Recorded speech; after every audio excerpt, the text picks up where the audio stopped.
Je suis pas là pour vous parler Photoshop, je suis là pour vous parler développement. Donc, je me présente, Jonathan Petit-Cola, il y a Seth Polmar sur Twitter, J Petit-Cola partout ailleurs. J Petit-Cola sur Twitter, c'est un surfeur au Portugal, enfin, voilà. C'est la vie. Je suis développeur chez Marmelab, marmelab.com. Donc, qu'est-ce que c'est Marmelab? C'est un atelier d'innovation digitale. Alors, c'est un bien gros mot. Pour dire quoi? C'est simplement des geeks qui développent entre eux sur des projets fun. Donc si un client arrive et nous demande d'intégrer 150 templates compatibles aussi sur du WordPress, il faut refuser, bien entendu. En revanche, si un client arrive et nous dit j'ai un projet avec des chatbots, avec de la blockchain, avec du deep learning, avec je ne sais pas quelle autre technologie qui nous amuse, là, on commence à discuter. Et on développe comment? On développe avec des technos qui nous amusent. Du React, du Go, du Docker, on est dans ma bio, du Node, de l'Angular. Je la mets à jour quand même ma bio. Mais bon, on utilise un petit peu tout ce qu'on veut avec un petit mot d'ordre. C'est une nouvelle techno par projet, histoire de toujours sortir un peu de sa zone de confort et d'explorer de nouveaux trucs. Marmelab recrute. Alors, on est à Nancy, on a des locaux à Caen, enfin des locaux, on télétravaille à Caen. Et en règle générale, on recrute à 1h30 autour de Paris. Donc si vous êtes intéressé, n'hésitez pas, marmelab.com, vous venez me parler à la fin. Il n'y a aucun souci, on est ouvert, on recrute assez activement, développeurs, architectes, enfin tout ça. Bon, ça c'était le petit instant pub, c'était pour justifier le financement des billets de train et tout ça. Il y a des preuves filmées, maintenant c'est bon, je suis tranquille. Maintenant on peut passer au gros du projet, au gros de la soirée, à savoir Jest. Alors Jest, qu'est-ce que c'est? Donc Jest, ça va être un framework de test JavaScript qui a des affinités particulières avec React. Alors quand on ne sait pas ce que c'est, on tape Jest sur Google et on arrive sur le site de Facebook à propos de Jest, donc c'est édité par Facebook. Et qu'est-ce qu'il en ressort? Easy Setup, ok. Works out of the box Friday React Project, bon, cool. On va faire un peu de React, ça tombe bien. Instant feedback, fast interactive, blabla, optimized, blabla, quickly. Snapshot testing, ça on en reviendra un peu plus tard. Zero configuration, ils insistent encore une fois, ça doit vraiment être facile à installer, espérons-le. Fast, sandboxed, code coverage, ça peut être bien pour les managers. Zero configuration, allez encore une petite couche au cas où on n'est pas compris. Et puis voilà, et ensuite, du mock. Du mock puissant. Bon, ça peut être intéressant, dans certains langages c'est un peu le bordel pour les mocks et les stubs, on va voir ce que ça donne. Et ça marche avec TypeScript. Bon, j'aime pas du tout TypeScript, on s'en va oublier. Et voilà. Bon, c'est bien beau, il y a de la pub. Apparemment, qu'est-ce qu'on en retient? Il n'y a pas de configuration, ça va vite, c'est efficace. Bon. Est-ce que c'est juste du marketing ou est-ce que c'est vraiment une réalité? On va tester ça. Donc, Just Do It. Ouvrons un terminal et on va faire une appli vraiment from scratch. Donc, je vais utiliser Create React App. Je vais le renommer en CRA ce soir, parce que c'est dur à dire dans une phrase. Donc on va utiliser CRA. Donc pour ceux qui ne connaissent pas, c'est un petit utilitaire qui va vous permettre de bootstrapper une appli React. Voilà, donc là on bootstrap une appli React. Il fait tout seul, il télécharge la terre entière, c'est des NPM modules. Donc ça télécharge, là on a 3 quarts d'heure à attendre. Rassurez-vous, ça devrait aller assez vite, c'est YARN. Donc qu'est-ce qu'il va faire? Il va installer Webpack. Webpack, est-ce qu'il y en a qui ont déjà utilisé Webpack? Ok. C'est pas forcément le plus sympa à configurer, mais une fois que ça marche, tant mieux. Là, l'avantage, c'est de se configurer tout seul avec du hot reload et même du hot module reload. À savoir, si vous modifiez un composant, il va juste recharger le petit bout dans la page que vous avez modifié sans tout recharger. Gain de développement assez fort, notamment quand vous développez des composants de formulaire imbriqués assez pénibles, pour éviter de vous taper tous les champs à la main à chaque fois. C'est bien pratique. Il va configurer Babel également. Babel, donc ça va nous permettre de transformer le code React avec le pseudo HTML à l'intérieur en JavaScript compréhensible par tous les navigateurs, avec d'autres petites options aussi, mais en gros, c'est le principe. Alors qu'est-ce qu'on va faire aujourd'hui? Donc là, j'ai bootstrappé une appli, c'est bien, et on va développer ça. Alors on va avoir une petite appli, un champ texte, un bouton. Quand on appuie sur le bouton, on va appeler une intelligence artificielle à base de deep learning, tout ça, je ne vais pas rentrer dans les détails parce que c'est assez complexe. C'est une API libre de droit, au moins pour une utilisation personnelle. Une utilisation commerciale, ça devrait être jouable aussi. Et on affiche une réponse oui ou non selon la question posée. Donc cette API ultra complexe, je vais vous la montrer tout de suite. C'est yes/no.whatthefuck/API. Puis on retourne en random une réponse avec une petite image associée. Oh, c'est trop bien ça. Voilà. Voilà, petite image.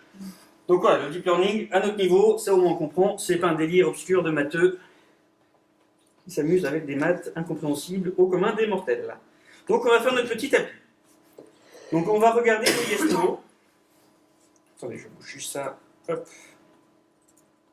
Ça va être insupportable. Hop, yes/no, perdu. Code yes/no. Oui, alors j'ai le emergency en cas de problème.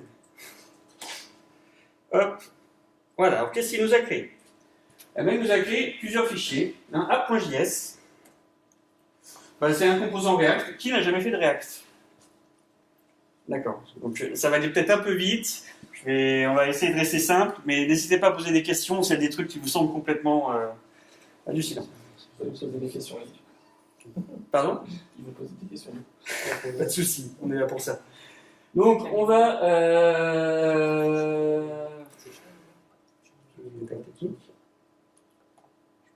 On va enregistrer à partir de là. Donc, on va la faire. Donc on a créé une application Kite-React App. Et voilà ce que ça nous donne. Donc, on a un fichier app.js dans lequel on a du HTML. Où, en gros, on définit une application, on affiche un paragraphe, un petit logo, et puis voilà. Si on lance l'application, Kite-React App nous donne une commande yarn start qui va lancer l'appli. Voilà, il boot tout, le webpack, et voilà le résultat ici. Donc, vous voyez, ça c'est l'application de base. Donc, je vous ai dit tout à l'heure que tout était bootstrappé correctement avec notamment du hot module reload. Donc on va voir, là je vais supprimer, alors la résolution de l'écran n'est pas extraordinaire, c'est pas grave, on va supprimer le header, CTRL S, voilà, automatiquement ça marche. Donc c'est bien pratique, une fois qu'on l'a essayé, après on ne peut plus s'en passer, hein, très clairement, même si ça a l'air de rien comme ça. Bon, ça c'est bien beau, on a le app.js. Mais on a une autre commande aussi assez intéressante, celle qui va nous intéresser d'ailleurs ce soir. C'est gest. Donc notre module bin gest. Donc cet utilitaire va nous permettre de lancer tous les tests de notre projet. Alors là, Kite-React App a déjà installé le module gest. Si vous avez une appli React sans CRA, du coup, il vous suffit de faire un npm install gest et babel-gest. Pourquoi? Pour que Gest puisse se lier à Babel et puisse comprendre le JSX, à savoir le pseudo-HTML qu'on a vu tout à l'heure. Donc, on ne va pas utiliser celui-là, on va pas utiliser ce binaire, même si en théorie c'est ça. On va utiliser la commande yarn test qui va nous lancer React Script Test. Alors qu'est-ce que ça fait? C'est simplement un geste, sauf que il utilise le .babelrc, donc le fichier de configuration de Babel, pour relancer les tests. Ok. On n'a pas dit que le geste c'était 0 configuration, et il nous faut quand même un babelrc. Oui et non. Alors oui, c'est 0 configuration, dans la mesure où, si vous avez un projet React, il vous faut un .babelrc. Parce que forcément, si vous utilisez du JSX, donc le pseudo-HTML dans vos fichiers, le navigateur, lui, ne comprend pas. Donc c'est pas lié à Gest, c'est plus lié à React. Et après, autre point, rien ne vous empêche d'écrire du JS pur. Vous pouvez très bien faire du react.createElementDiv, setprop, enfin je ne sais même pas les méthodes, on n'utilise jamais ça, à moins d'être assez sévèrement masochiste. Mais voilà. Donc, il y a de la configuration, oui, mais c'est lié à l'application et non pas à Gest. Donc effectivement, on peut dire que Gest marche out of the box pour l'instant. Alors, on voit qu'il nous a exécuté un test. Une test suite avec un test dedans. Par défaut, Gest va aller chercher tous les fichiers suffixés par .test.js ou par .spec.js. Voir tous les fichiers dans le dossier underscore test, je crois. Donc là, si on regarde l'arborescence du fichier, on voit qu'on a un fichier app.test.js. Si on l'ouvre, on a quoi à l'intérieur? On a un hit. Donc l'application doit s'afficher sans se vautrer. On fait quoi? On crée une div et puis on rend notre application à l'intérieur. Donc bon, c'est pas un test hyper palpitant, même si c'est quand même essentiel. Et donc là, on voit que tout fonctionne. Bon. Ce soir, on va travailler en TDD, Test Driven Development. Alors, qu'est-ce que c'est le TDD? Bon, ça, on va voir. Donc, on va commencer par écrire des tests. On va les voir échouer. On va les voir échouer. On va coder la feature. On va les voir passer. L'avantage de faire du TDD, c'est au moins, d'une part, vous êtes sûr que votre feature est testée. Parce que des fois, on peut écrire si on écrit un test après, des fois le test il passe, mais en fait, même si on pète la feature, il passe encore. C'est un peu gênant. Donc là, c'est un problème d'implémentation du test. Au moins, si on le voit en rouge, ça nous rassure sur le fait que notre test est vraiment utile. Donc, on va enlever tout ça. On va enlever Red DOM dont on n'aura pas besoin. Et qu'est-ce qu'on veut? Alors, on veut it should display an input to ask a question. Ok, là c'est classique. It should not display any answer by default. Ok. Et it should display an answer once button has been clicked. Voilà.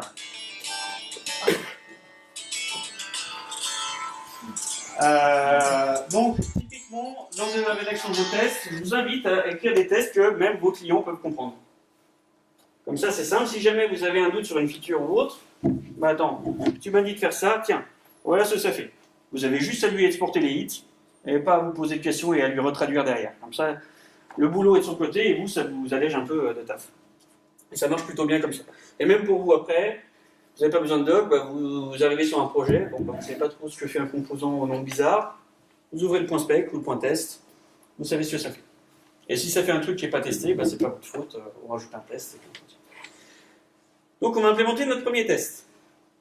On doit afficher un input. Et bien c'est parti. On va en afficher un. Donc on va utiliser la fonction shallow de enzyme.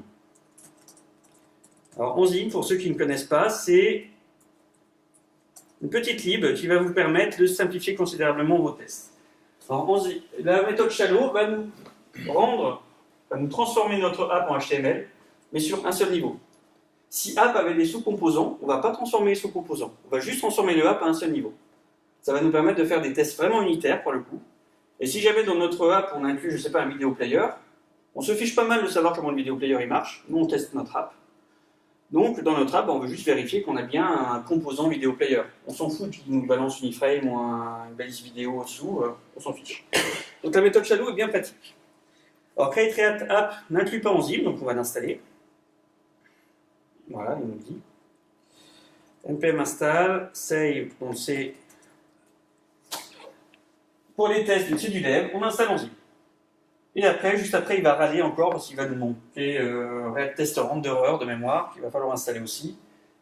Ça, c'est la joie des packages NPM qui sont censés déclarer leur dépendance, mais il y en a, non, on ne va pas l'installer, on va laisser le user l'installer. C'est toujours bien sympathique. Et là, voilà, là, si on le lance, il nous dit blablabla. On n'arrive pas à lire, mais il nous dit qu'il manque un truc. Hop. On va lancer. C'est React Test Renderer. Voilà, donc une fois ces deux packages installés, on va pouvoir vraiment utiliser Enzyme. Et bon, ça s'installe, on va continuer. Donc on a notre wrapper, et on veut quoi? Eh bien, on s'attend, donc expect avec jest et inclus dans tous vos fichiers directement. Vous n'avez pas besoin de faire un import, expect, machin. On veut, dans notre wrapper, on veut un input. On veut un. Voilà. On a fait notre premier test, on va l'input. Si on regarde nos tests, alors attends, hop, je vais essayer de réduire un peu tout ça, ça va être illisible. Okay. Je vais mettre gros pour ceux du fond, mais. Alors, ça c'est mieux. Deuxième maternelle, erreur. Oula. C'est violent ça quand même.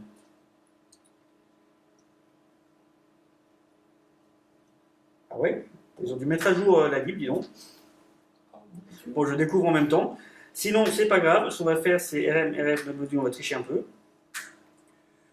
On va reprendre les anciennes versions de la lib. Pour ça que j'ai toujours un yesno.emergency.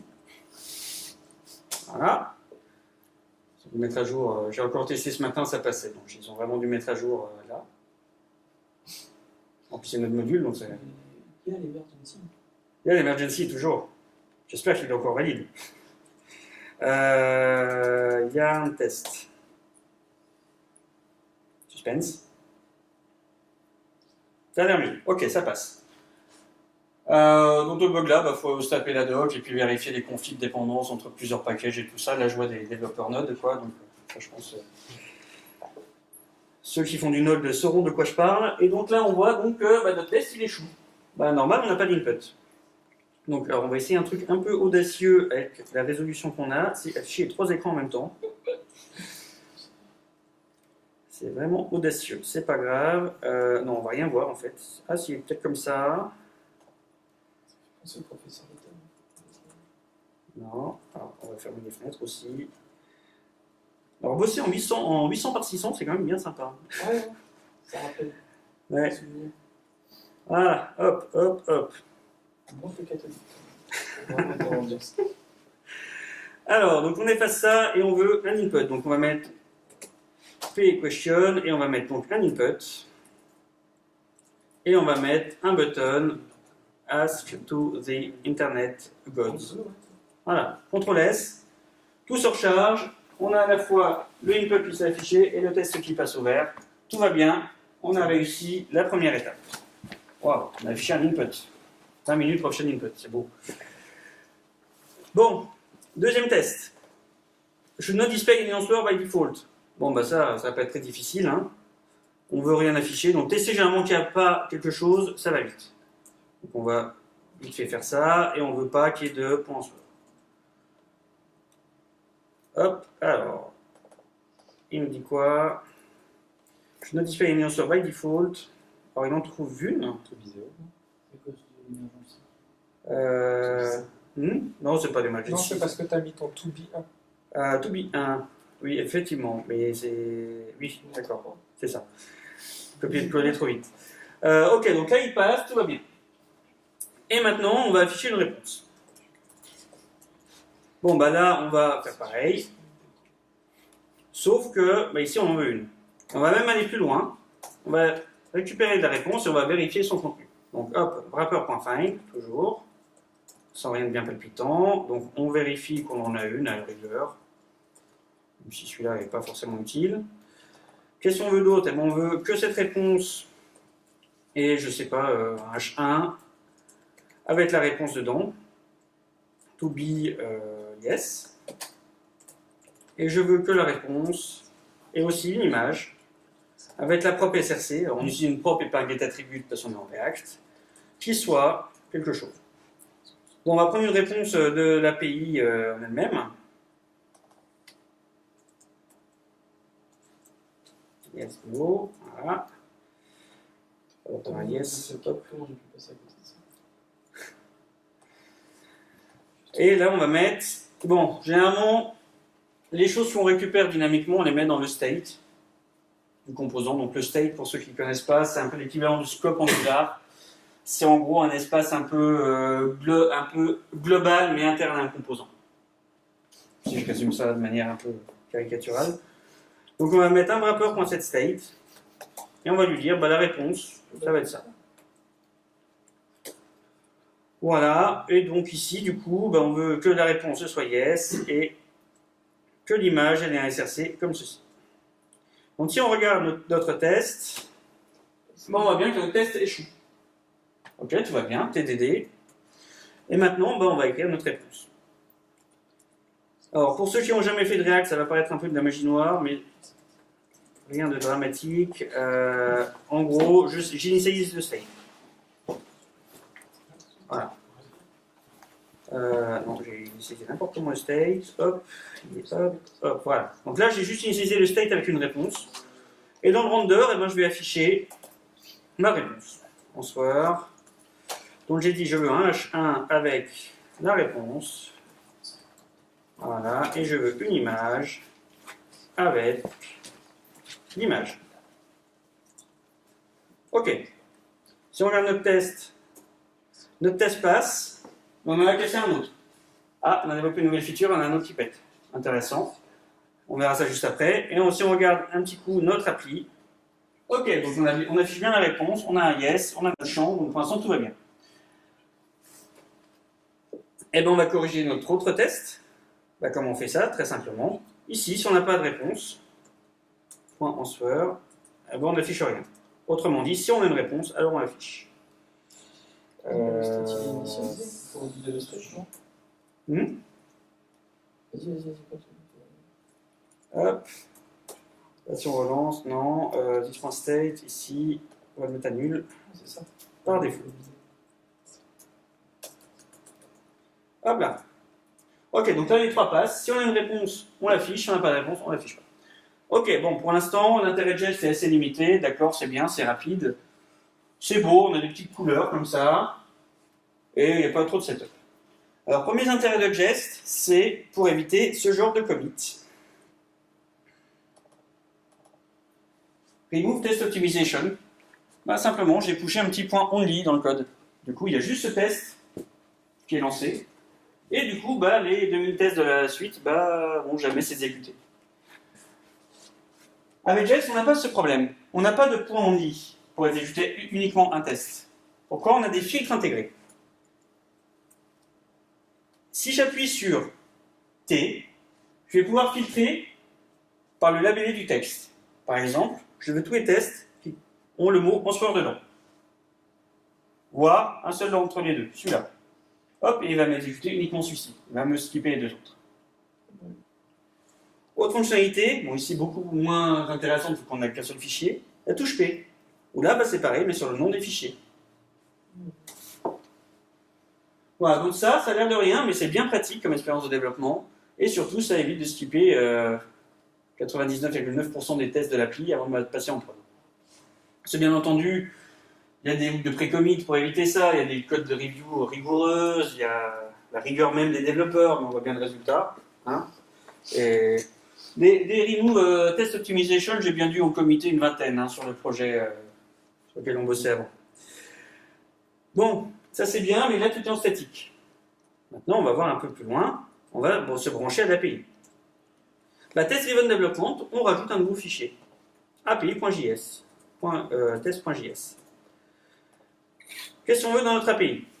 On veut it should call yes, no, what the fuck API. On veut quoi d'autre? It should return the answer as a JSON object. Sur d'autres choses, pour gérer les erreurs et tout ça, on va éviter de vous assommer avec tout ça, mais on a déjà deux tests. Ok. Alors là, vu que l'API va être très simple à mettre en place, et vu qu'on va utiliser fetch, et je ne suis pas sûr que tout le monde connaît, on va faire une petite entorse au TDD, et on va juste écrire le code avant. Donc qu'est-ce qu'on va avoir? On va avoir une simple fonction, qui va appeler fetch, justement. Alors fetch, pour ceux qui ne connaissent pas, c'est un peu le descendant moderne du XML HTTP request ou du $.ajax en jQuery.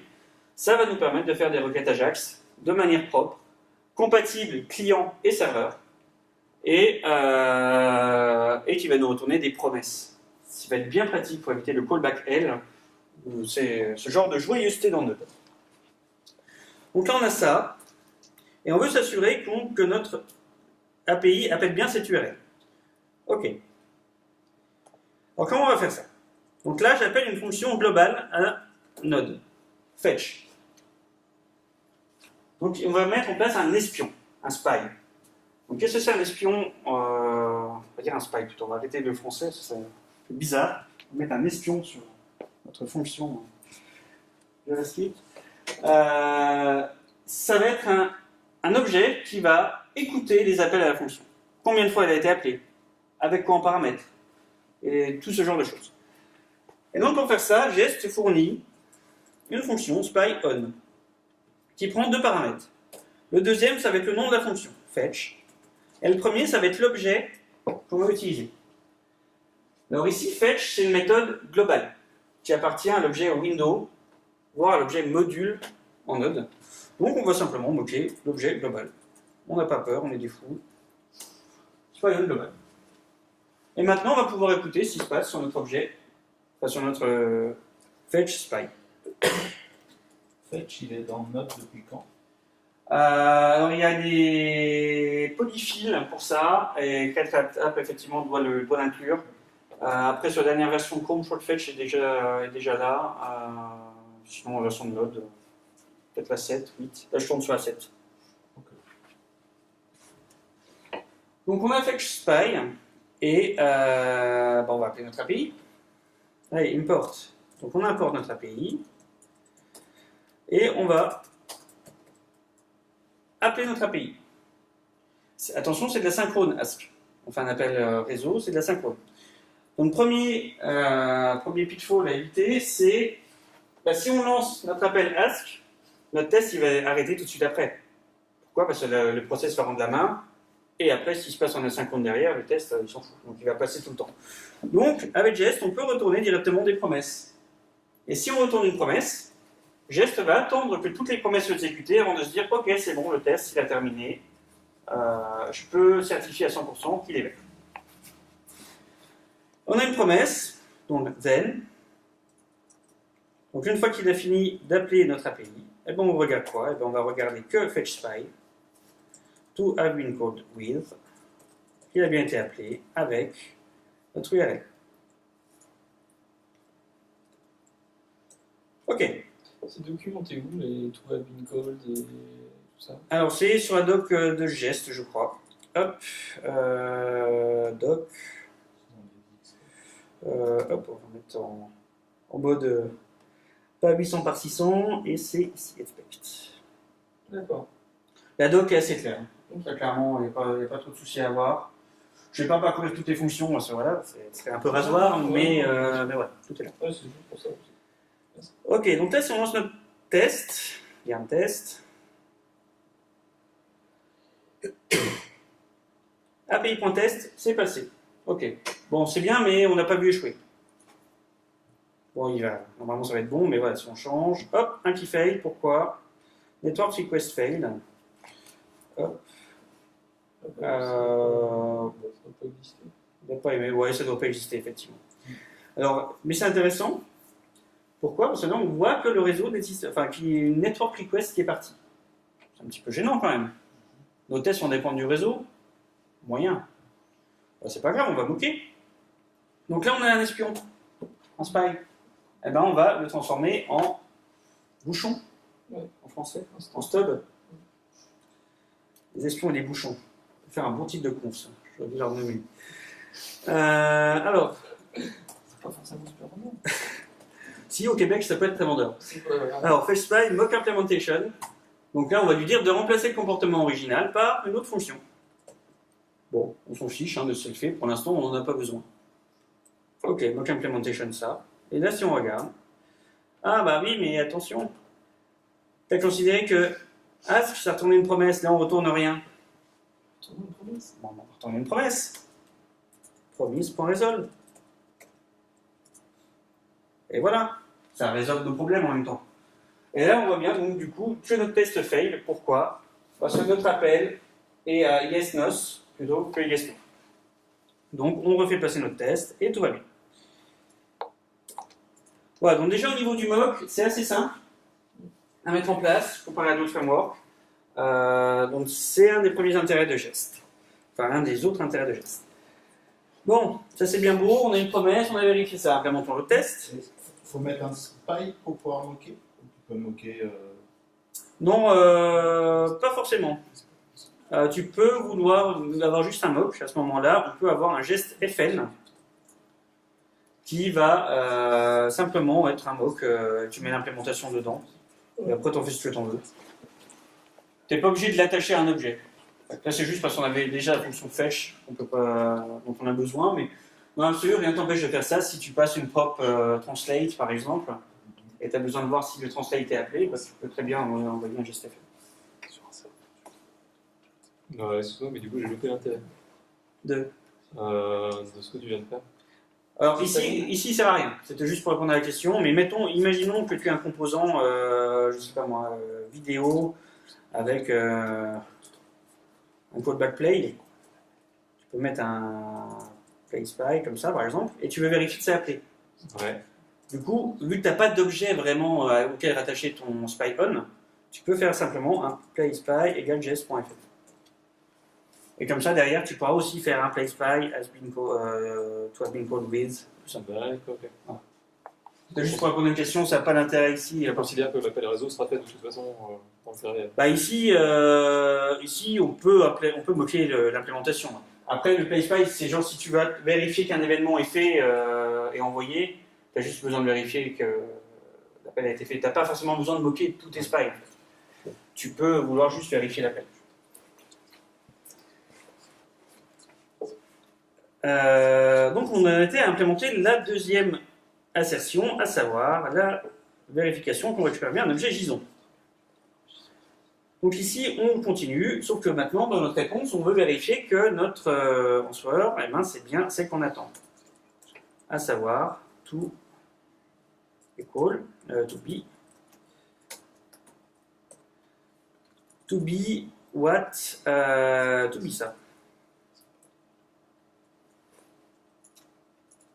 Picoler, c'est difficile. Hein,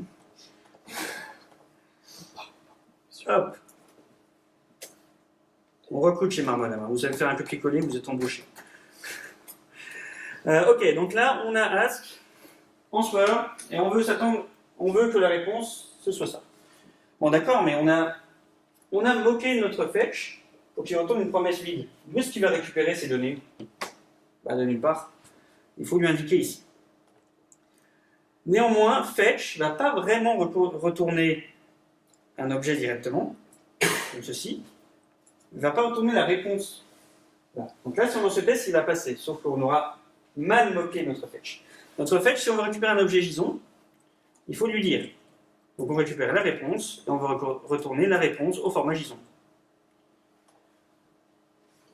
Du coup, bah, notre promesse va devoir retourner un objet, donc une réponse, qui a une méthode JSON. Et c'est cette méthode JSON qui va nous retourner la réponse qu'on attend. Du coup, j'en étais à où? Ici, donc notre promesse doit retourner un objet avec une méthode JSON qui nous retourne un objet JSON.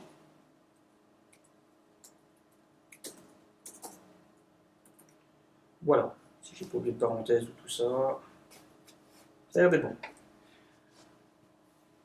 Donc là, ça peut paraître un peu compliqué, mais on ne fait pas tant que ça, et il y a des packages qui existent. Mock Fetch Gest, je crois, ou un truc comme ça, qui sert à éviter ce genre de choses. Donc on rajoute un petit npm module en plus, histoire de s'abstraire de lignes comme ça. Il y a beaucoup de plugins, enfin de bundles, non. Je fais du Symfony en ce moment, parasite. Beaucoup de modules qui ne servent pas à grand chose en Node, et quand on débute sur une techno, c'est un peu dur de faire le tri. Donc très clairement, ce genre de modules, ils ne servent à rien. Un petit mock global, ça fait très bien l'affaire. Et donc si on lance notre test, il nous dit quoi? Ah, attention, ça ne va pas. Alors déjà, le premier, il rate parce qu'il n'a pas de JSON. Forcément, on lui a retourné une promesse vide, du coup, il faut mettre à jour aussi. Une fonction qui ne fait rien, de toute façon, on ne teste pas la réponse. Donc le premier, il passe, et maintenant, il nous dit, mes deux objets sont différents. Ah ouais, mais c'est les mêmes. Alors ça, c'est parce qu'on a utilisé un to be au lieu d'un to equal. Le to be va vérifier que la référence de l'objet, que l'adresse mémoire de l'objet est la même que celui qu'on lui passe. Et comme là, on a créé un nouvel objet, bah, c'est un nouvel espace en mémoire. Donc c'est pas un to be. On va faire un to equal. Et là, ça passe. Ok. Petit trick qui peut faire perdre du temps quand on arrive sur... Bon, ça c'est bien, on a vu comment moquer un peu nos fonctions. Et là on a une fuite. Une belle fuite mémoire. Ici on affiche, sur tous les mocks, on a mock.calls qui va vérifier tous les appels qui ont été faits. Donc là on est d'accord. On n'appelle pas encore l'API. L'API est appelée ici. Donc là, on ne devrait pas avoir d'appel. Ben, si je mets console log, j'ai un appel. Tiens non. Ben, forcément, on a fait un appel au-dessus, avec le même spy sur l'objet global. Et si je commande ça, on n'en a plus. Pourquoi? Eh bien parce qu'il faut nettoyer les bouchons. Donc avec un mock restore. Donc après chaque test, tu utilises un mock. C'est intéressant. Il faut faire un fetchPy.mock restore. Comme ça, on dit, ce mock-là, c'est bon, j'ai fini, tu peux le réinitialiser, j'ai fini avec. Et là, si on regarde dans notre test, bah du coup, effectivement, j'ai plus d'appel. Et on le met de l'autre côté aussi. Bon, là, attention, hein, si votre test échoue, on ne va pas restore le mock, mais bon, pour l'exemple, on va rester comme ça. Ok, donc ça, c'est bien. On nettoie notre code après. Bon, vous avez vu, là, j'ai pensé, parce que voilà, c'est une conf, mais dans l'euphorie du développement, ça va pas être rare d'en oublier. Problème, ça peut aboutir à des comportements assez bizarres qui peuvent faire perdre plusieurs jours de développement. J'ai un cher collègue qui n'est pas ici aujourd'hui, mais qui pourrait en attester volontiers. Sur une test suite de 8000 tests, avoir un petit mock restore qui manque, sachant que bien entendu on ne peut pas savoir où, c'est assez fun. Donc on est obligé de faire par dichotomie, séparer la test suite en deux, vérifier où c'est, encore découper en deux, et ainsi de suite, tu sais isoler le fautif.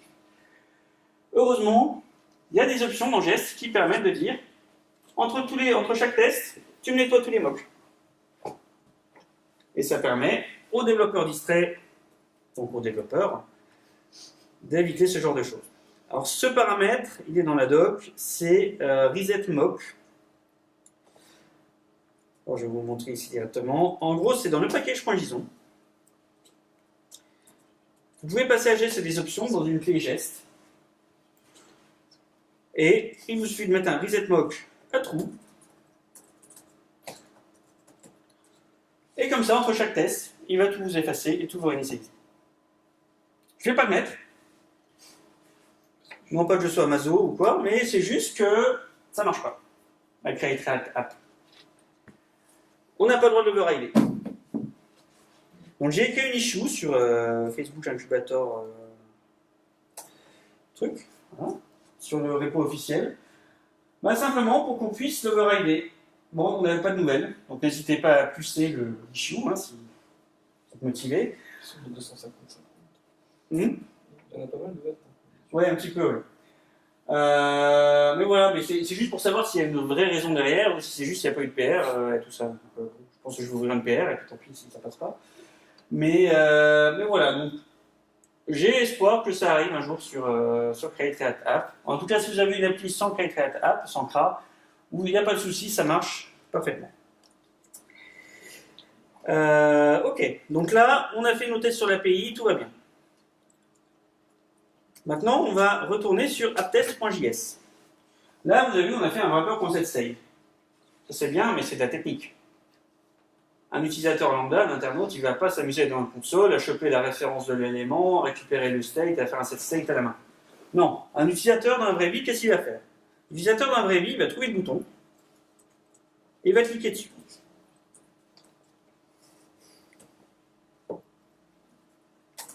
Et après, il va s'attendre à avoir la réponse. Ça m'embête, lui. Et après, il va s'attendre à avoir la réponse. Ok. Donc ça, si on essaye, bien entendu, le test ne marche pas. Pourquoi? On ne lui a pas dit quelle réponse il doit récupérer du serveur. Donc là, on va moquer notre fonction d'API. Donc là, vous pourrez encore jouer avec un jest.fl, un Spycon, bricoler un truc un peu bancal. Ou alors utiliser une des features les plus intéressantes de Jest à mon sens, jest.mock. Il n'est pas content, je ne sais pas pourquoi. J'ai laissé un truc dans le package.json. C'est depuis que tu as modifié ce fichier. J'ai une petite étoile au-dessus. C'est jest.mock. Jest.mock, on va moquer l'API dans les tests. Alors qu'est-ce que ça fait cette petite ligne qui n'a l'air de rien? Eh bien, il va dire à Node, plutôt que d'aller chercher mon vrai API.js, tu vas plutôt aller chercher le __mock API.js. Et ça, c'est intéressant. Pourquoi c'est intéressant? C'est du coup ma fonction là, compliquée qui fait un appel réseau. J'ai juste à lui dire, tu me retournes une promesse avec ma question dedans. J'ai encore ouverte. Ouais, avec ça. Voilà. Et là, tous les fichiers qui vont dépendre de cette API, dès que je vais avoir un appel là-dessus, il suffira que je fasse un gest.mock du fichier et il va appeler celui-ci directement. Donc là, on peut se dire, ouais, l'intérêt est assez limité parce que je retourne les données en dur. Ouais, mais dans l'absolu, rien ne vous empêche de retourner un gest.fn là-dedans et de moquer l'implémentation après en mettant les données que vous voulez. Donc ça, cette fonctionnalité est assez intéressante dans la mesure où ça vous économise quand même pas mal de lignes de code. Plutôt que de répéter le mock partout. Voilà. Donc ici, je clique sur mon bouton et l'API est censée me retourner les données qu'il faut et je récupère ma réponse. Donc si on regarde le test, il passe pas. Normal, on n'a pas implémenté la feature. Eh bien, implémentons la feature. Donc j'ai mon bouton et sur le clic, je veux appeler l'API. Je vais faire une petite méthode ask. Et alors, je ne vais pas faire ça. Ça, c'est une méthode dans le ES6 standard. Je ne vais pas faire ça. Pourquoi? Parce que si je fais ça, je vais avoir des problèmes avec le binding de this. Le fameux this en JavaScript. C'est toute une histoire, ça mettrait une conf elle-même. Mais en gros, si je fais ça, je vais avoir besoin, pour pouvoir utiliser this dans ma méthode, de faire un ask, this.ask.bind this. Je suis obligé de faire ça. Donc à la place, je vais faire ça. Voilà. C'est la même chose. Grâce à Babel. Je ne sais plus quelle règle Babel. De toute façon, les noms de plugins sont à rallonge. Mais ça marche avec Babel. Et du coup, ici, je peux simplement appeler mon API. Après, je récupère mon answer. Et il suffit que je fasse un this set state answer. Voilà. Bien entendu, en important ask from API.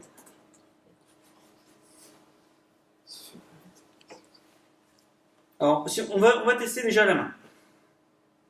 Je retrouve la page. Voilà. Donc, je fais n'importe quoi. Associate Internet Code. No. Ok, ça marche. Donc, le clic a bien déclenché l'API, tout va bien. Bon, remarquez qu'on n'est pas obligé de mettre une question. Ça passe. Ça passe mieux d'ailleurs. La connexion orange, j'ai un petit peu de mal. C'est pour ça que t'es trop loin. Donc voilà, donc ça passe. Bon, maintenant regardons les tests. Ah, les tests passent toujours pas. Pourtant, on a moqué l'API et tout va bien. Ouais, mais non, pas exactement. Vous vous souvenez de ce que j'ai dit tout à l'heure avec la synchrone? Quand on appuie sur le bouton, on déclenche une fonction asynchrone. Elle se finit quand elle a le temps. Mais nous, on a déclenché la fonction et pendant ce temps, on continue à exécuter le test. La fonction synchrone, elle n'a peut-être pas eu le temps encore d'arriver. On n'a pas eu le temps de recevoir la réponse et de faire le set state. Le set state se fait peut-être ici. Alors, comment on va faire ça? Eh bien, en JavaScript, dans tous les langages d'ailleurs, on avance peut-être un peu, mais les promesses vont être résolues au prochain cycle d'horloge. Donc, il suffit d'attendre le prochain cycle d'horloge pour que toutes les promesses soient résolues. Donc si on retourne une promesse, elle sera résolue au prochain cycle d'horloge. Du coup, toutes les autres promesses seront résolues aussi. Donc on va retourner une promesse.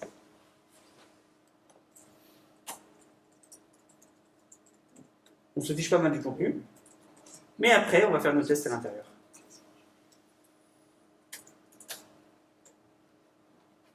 Et là, si on regarde ce que ça donne, le test passe. Je dis une bêtise, mais Simulate, il est pas. Ah ouais, non, tu peux rien coller sur Simulate. Simulate, si le deuxième argument, c'est les attributs event, tout ça, mais le Simulate, tu fais un clic, point. Ouais, mais même si c'est une promesse, de toute façon, c'est bien. Donc, il y a la team setTimeout 0. Soit je préfère les promesses. Si tu mets un setTimeout dans le mock, par contre, du coup, ça marche plus. Un setTimeout avec un temps.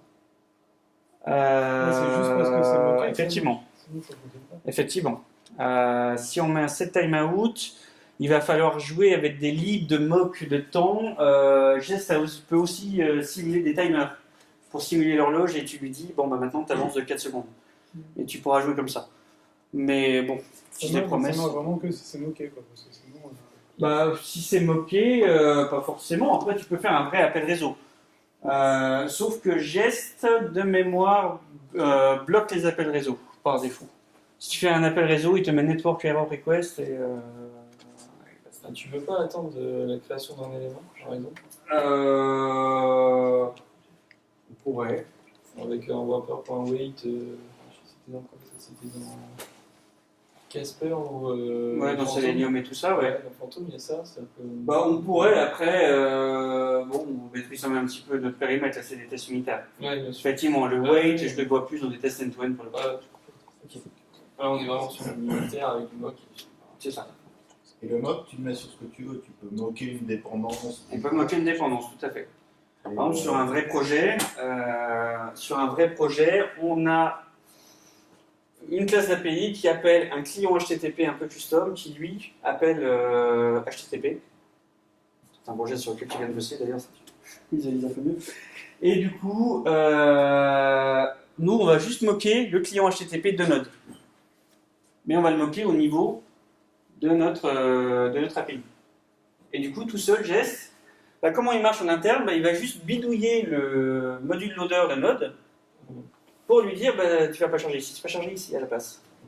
Donc du coup, bah, on peut moquer les dépendances, la 12e dépendance en profondeur, sans aucun problème. On aurait pu moquer modulo que ça, on aurait toujours une réponse, mais le fetch. On aurait pu moquer le fetch, tout à fait. Après, vu que c'est du global, ça va peut-être un peu plus tricky, mais on peut moquer, par exemple, le FS. Oui. Si on veut lire un fichier et qu'on veut toujours retourner la même réponse, on peut faire un underscore mock /fs à la racine du projet et le prendre. Et genre les dépendances très On prend. pauvres. Il bidouille le module loader. Si tu appelles une lib qui elle-même a une dépendance que tu ne la vois même pas, mais tu Ça sais passera. qu'il l'appelle, ça Ça passe. passera.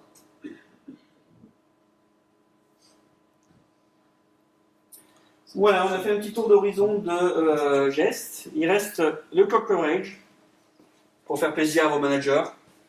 Personnellement, le clock coverage. Pourquoi ça. Alors, petite particularité, alors ça c'est du bash. Je vous avouerez, je ne cherche pas à comprendre le bash, on me dit c'est comme ça, je fais comme ça. Pour passer à un tiret coverage, bah, il faut mettre un double tiret devant, sinon il s'y perd dans les arguments. Donc, on fait ça, ça lui fait plaisir. Avec Jest, il vous suffit de mettre tiret coverage et il vous sort le code coverage de votre API. Donc là, on voit que dans API.js, on a testé 100% de nos lignes. Wouhou. Dans index.js, on a testé 0 ligne. Et par exemple, donc là, on ne le voit pas, mais imaginons que. Je sais pas. Je ne sais pas si j'enlève ça. Il va falloir générer. Ah bah si, on le voit dessous, de toute façon, je n'avais pas vu. Bon, le coverage est toujours à 100%, voilà pourquoi j'adore cette mesure. Mais on voit notamment 1, 2, 3, 4, 5, 7 et 8 de index.js n'est pas testé. Bon, si vous ne savez pas quoi faire un week-end, donc vous pouvez rajouter des tests, donc ça manque. Pourquoi je ne suis pas fan des clock coverage? Parce que atteindre le clock coverage 100%, ça rime à rien. S'amuser à tester des getters qui font juste retourner la valeur qui a été setée. Voilà. Vous avez vu, j'ai viré un bout de test, ça va pas bouger. Ouais, c'est un peu trop random, c'est vraiment un truc juste pour faire plaisir au manager et dire ouais, super. À la rigueur, on apprend en relatif pour s'assurer qu'on n'a pas baissé, pourquoi pas, et encore, c'est des cas un peu particuliers, mais Alors, en ce qui me concerne, parce que j'ai en fait découvert le code coverage en Java il y a la semaine dernière, j'ai commencé à chercher, ça s'appelle. Et en Java, on peut voir toutes les lignes qui sont pas couvertes en rouge. Donc, genre, tu fais ton test, tu regardes ton code et tu dis ça passe pas là, il y a un problème, parce qu'il y a des endroits où ça doit passer. bah, c'est un peu aussi fait ici, quoi, sauf qu'on n'a pas le. Et là, si t'as pas le. Si Il faut le fichier à côté, quoi. Après j'imagine qu'ayant ces infos, tu vas avoir des petits modules ou tout ça, Ouais, des tu systèmes vas pouvoir PH. remonter ce truc-là dans SonarCube qui va te faire l'analyse de tout ton code. C'est ce que j'en pensais aussi. Ouais. Je pense qu'il faut coller SonarCube au cul de ça et puis. On va utiliser des plugins. Voilà. Ouais, on a fait un peu le tour. Si vous avez des questions. Ça marche qu'avec React? Non. C'est vrai? Faire de l'Angular. Faire ce que tu veux, c'est du JS. Ouais, t'as- Après, tu auras un peu de config à faire, mais avec React, tu n'as aucune config. Et après, fondamentalement, c'est juste un framework de test JS, c'est pas React. Tu peux essayer. Ouais, mais quand même, ouais. Ouais, parce que c'est Webpack en fait qui va te réécrire quand tu vas par exemple c'était ton app ou démarrer enfin, tester ton code, c'est Webpack derrière qui va tout recompiler. Qui va transformer en JSX, ouais, Ouais. effectivement. Après, si tu utilises de l'Angular et tu fais du TypeScript, bah, tu as forcément un module bundler derrière qui convertit le TSX en JS. Donc après, si tu fais du JS pur, tu peux l'utiliser tel quel. Quand même pas. J'ai pas encore essayé. J'essaye ça. J'avais prévu aujourd'hui dans le train, mais j'ai fait autre chose. Cette semaine, en tout cas, sur une ligue D3. Mhm. Je vais jouer un peu avec Jess sur du D3. Ça peut être marrant ça. Sachant que Jess, je sais pas si vous avez vu, mais quand je lance les tests, on a un petit en avec AJS DOM. Donc ça ralentit les perfs, mais au moins on a un DOM, un pseudo-DOM à l'intérieur avec du body, du document, du window et tout ça. Et avec D3, ça peut être pas mal. Si vous utilisez juste Anzy, mais vous ne faites pas de mount ou de manipulation qui se sert du DOM, enlevez-le, ce sera plus performant. À titre de comparaison, sur un projet de taille moyenne, 25 000 lignes de code, 800 tests, ça met environ 10 secondes à se lancer en geste. C'est bien ça. Tiens. Ouais, autre chiffre, migration de Mocha à geste, 3 jours D'accord. sur ce même projet. Donc forcément, il y a un peu de travail sur écrire tous les mocks. Et l'avantage par rapport à un mocha, Le mock. le mock, vraiment. Bah, le mode des dépendances, avant on était obligé de jouer avec PodSequire, un module Node qui permet de surcharger les dépendances qui sont inclus et de bricoler des trucs, c'était pas forcément toujours très clean. Ouais. Là, l'avantage c'est que bah, tu indiques ce que tu as bloqué. Je trouve que l'interface d'exécution aussi, c'est un gros Et puis plus. l'interface d'exécution, tu t'évites les points en lit et tout ça, ça c'est clair. Et surtout, l'avantage c'est quand tu appuies des points en lit, il ne te met pas 0 test exécuté. Si tu me chasse pendant que je parle. Ouais. C'est bon, ça marche. Voilà. On a vu au début, tu as rajouté en Zim, c'est nécessaire. Non, c'est pas nécessaire, c'est juste le niveau test, il y a des utilitaires très pratiques dedans, notamment le Shallow. Ouais. Mais tu peux très bien faire des t-tests sans, avec React DOM, .render et tout ça. C'est un peu comme recompose si tu fais du Redux. C'est vraiment facultatif, mais ça t'aide.